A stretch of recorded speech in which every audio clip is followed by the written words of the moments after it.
You think you're bringing the Creator your real need, but the womb gets there first and it does the asking.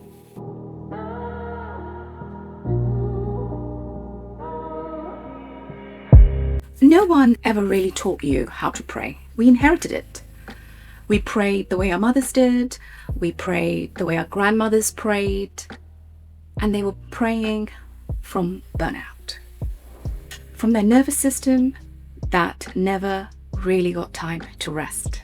And without ever meaning to, they've handed it back down to us. So we pray from the wounded child. We pray from scarcity. We pray from that part that's sure that there was never enough.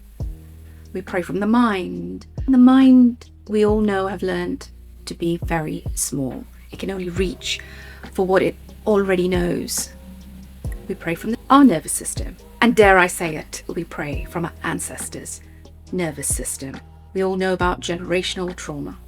Generations of women all asking from the same old ache, wounds and worries. And here's the part no one tells you.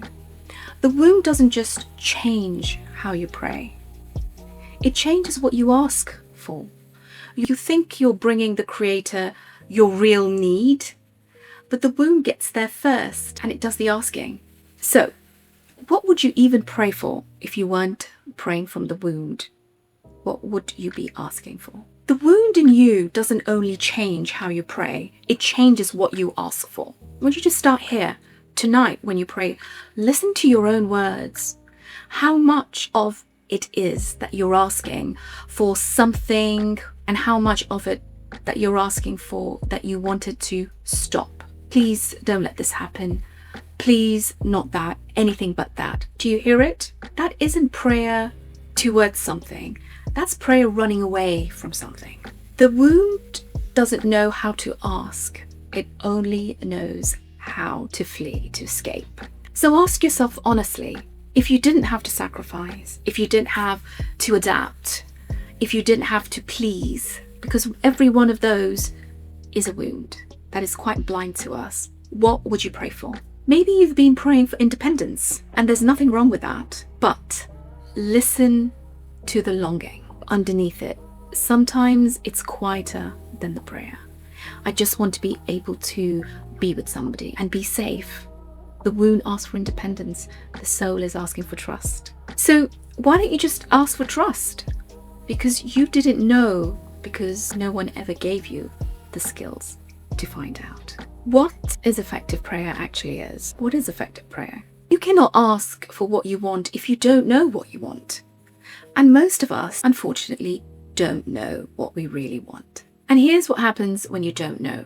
There is a gap where you want something, or it should be something, and other people will just fill it up because you're not in understanding of what you need.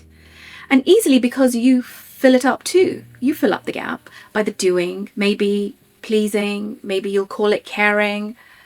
And then some of us might even resent people for where you are constantly doing, and you resent people who haven't stepped up, who haven't offered. And one day you'll look up and you're the woman who believes her life simply as if this life has happened to her. So a life of circumstance.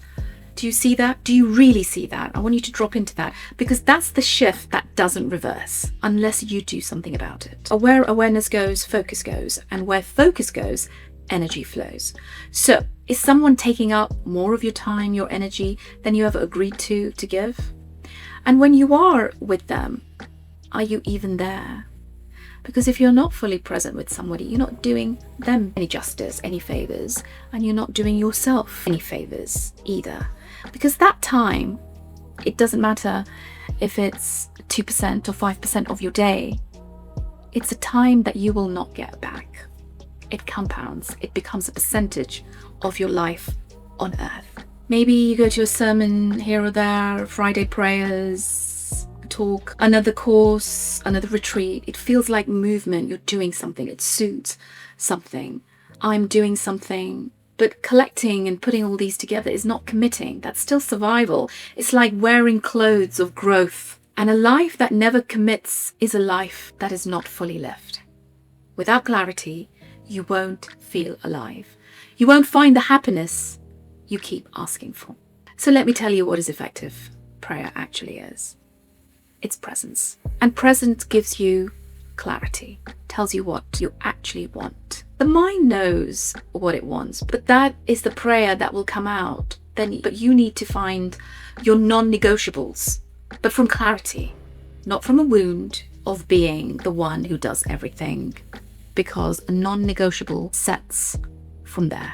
It's just a wound drawing a harder line.